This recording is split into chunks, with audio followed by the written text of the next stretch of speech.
अब वो फाइल कहाँ गई? हार्ड ड्राइव से इरेज हो गई क्या? तो इसका आंसर है नो। फाइल अभी भी हार्ड ड्राइव में ही है। जब फाइल परमानेंट डिलीट हो गई, स्टोरेज रिकवर हो जाती है, लेकिन वो फाइल अभी हार्ड ड्राइव से इरेज नहीं हुई। तो आप सोच रहे होंगे कि ये तो कोई सेंस नहीं बना रहा, ऐसा क्यों होता होगा? वेल, सब सेंस बनाएगा। फाइल डिलीट करते टाइम एक्चुअल में क्या होता है कि फाइल का सिर्फ हेडर या उसका एड्रेस ही डिलीट होता है। विंडोज़ ऑपरेटिंग सिस्टम फाइल को एक्सेस करता है अगर उसका हेडर या उसका एड्रेस हो। तो अब चलो एक एग्जांपल लेते हैं। हमारा कंप्यूटर एक पोस्टमैन है जिसे एक लेटर डिलीवर करना है। लेटर के ऊपर घर का एड्रेस है। पोस्टमैन एड्रेस रीड करता है और लेटर उस घर पे डिलीवर कर देता है। तो अब इस प्रोसेस में सिर्फ एड्रेस को रिमूव कर दो। अब पोस्टमैन को नहीं पता कि वो लेटर कहाँ डिलीवर करना है, तो अब वो लेटर पोस्ट ऑफिस में ही पड़ी है। ऐसे ही कंप्यूटर बिना हेडर या एड्रेस के फाइल को नहीं रीड कर सकता। सो आप अब सोच रहे होंगे कि वो फाइल इरेज कब होगी, होगी भी या ड्राइव में ही पड़ी रहेगी? तो इसका आंसर है कि फाइल इरेज होगी, उसके लिए उस फाइल की जगह कोई और फाइल रखनी होगी। ऐसा करने से डेटा रीराइट हो जाएगा और पुरानी फाइल की जगह नई फाइल का डेटा आ जाएगा एंड फाइनली फाइल डिलीट हो जाएगी।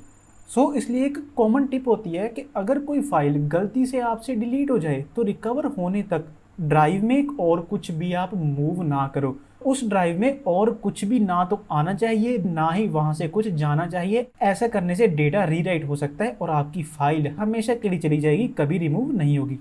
तो अब आखिर कंप्यूटर्स फाइल को कम्प्लीटली इरेज क्यों नहीं करते? कोई तो रीज़न होगा। अब इसके रीज़न तो काफ़ी ज़्यादा है, लेकिन जो मोस्ट कॉमन रीजंस हैं उनमें से फर्स्ट है स्पीड। डेटा रीराइट करने में, यानी कि जो डेटा है उसकी जगह कुछ और डेटा राइट करने में जो टाइम लगता है वो काफ़ी ज़्यादा होता है। तो आपने अगर कोई फाइल डिलीट की और उसे 1 आवर लग गया तो इतना सही नहीं रहेगा। और जो इसका सेकंड रीज़न है वो है रिकवरी। जैसे कि मैंने पहले बताया कि अगर कुछ गलती से डिलीट हो गया और उसी टाइम पे कंप्यूटर ने उसकी जगह कुछ और रीराइट कर दिया, तो अब नॉर्मल यूज़र के लिए वो फाइल रिकवर करना बहुत ज़्यादा मुश्किल होगा। थोड़ा एडवांस्ड यूज़र भी उसे रिकवर नहीं कर पाएगा, काफ़ी ज़्यादा मुश्किल हो जाता है। तो अब आप ये सोच रहे होंगे कि हर बार कुछ परमानेंटली डिलीट करने के लिए उसकी जगह कुछ और डेटा रखना होगा। अगर ऐसा है तो ये इतना अच्छा नहीं है, इतना ज़्यादा कन्वीनियंट नहीं है।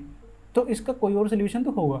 वेल हाँ, इसका एक सोल्यूशन है और आपने वो एक ना एक बार देखा ही होगा। देखा क्या, आपने यूज़ भी किया होगा। तो उसे कहते हैं फॉर्मेट या फिर फॉर्मेटिंग।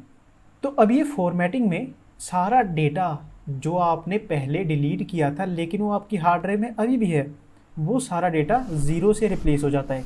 अब क्योंकि बाइनरी लैंग्वेज में 1 और 0 होती है और जो हमारा डेटा होता है वो सारा 1 और 0 की फॉर्म में ही होता है, क्योंकि कंप्यूटर को सिर्फ यही समझ आता है। इसलिए फॉर्मेटिंग के वक्त जो भी डेटा आपकी हार्ड ड्राइव पे था वो सारा 0 से रिप्लेस हो जाता है। अब अगर पहले था 101110, तो वो अब हो जाएगा 00000, सारा 0 हो गया। तो अब ये जो मेथड है इसे ज़ीरो फिल मेथड भी कहते हैं, ऑब्वियस है। और हाँ, बाय द वे, यूट्यूब पे जो आप लाइक करते हो उसमें भी ऐसा ही होता है। लाइक करोगे तो 1 हो जाएगा, नहीं करोगे तो वो 0 ही रहेगा। आप चाहो तो उसे 1 कर दो, और अगर सब्सक्राइब करोगे तो 100 हो जाएगा, और अगर बेल भी प्रेस करोगे तो मे बी 169 हो जाए। एक बार ट्राई करके देख लो। तो ये सब होता है जब आप एक फाइल को डिलीट करते हो, फिर वो रिसाइकल बिन में जाती है और फिर रिसाइकल बिन के बाद इस तरीके से वो परमानेंटली डिलीट होती है। वैसे ये फॉर्मेट वगैरह करने के बाद डेटा रिकवर करना बहुत ज़्यादा डिफ़िकल्ट होता है, बट फिर भी हो सकता है। इसलिए कंपनीज़ के सीक्रेट डेटा वाली जो ड्राइव्स होती हैं उन्हें फॉर्मेट करने के बाद जला दिया जाता है फॉर सिक्योरिटी रीजंस। लेकिन कुछ लोग उसके बाद भी डेटा के ट्रेसेस को रिकवर कर लेते हैं, बड़े ढीठ लोग होते हैं ऐसे। तो अगर आपकी भी कोई फाइल डिलीट हो गई है, हो गई थी या हो सकती है, तो उसे रिकवर करने के लिए आप ये वीडियो देख सकते हो। इसमें जो आपको मैंने मेथड बताया वो काफ़ी ज़्यादा इफेक्टिव है। सो गाइस, ये था आज की इस वीडियो में। See in the next video. Till then have a good day, bye.